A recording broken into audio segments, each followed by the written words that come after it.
So நான் நேற்று சொன்ன மாதிரி நாங்கள் அந்த ஹோட்டல் போய் சாப்பிட்றோம்ல, அதுக்கு முன்னாடி நான் ஒரு கோயிலுக்கு போயிட்டு வந்தோம் அப்படின்னு சொன்னோம்ல, அது இந்த கோயில் தான். ஸோ இந்த கோயில் வந்து எப்படின்னா காவேரி ஆற்று ஓரத்துலேயே அமைஞ்சிருக்கு.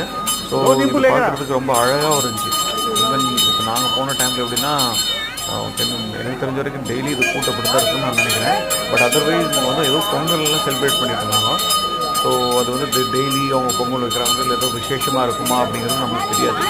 ஸோ நாங்கள் அது போய் அப்படியே தரிசனம் பண்ணிவிட்டு சுவாமியெல்லாம் தரிசனம் பண்ணிட்டு தான் இங்கேருந்து தான் நாங்கள் சாப்பிட்றதுக்கே போனோம்.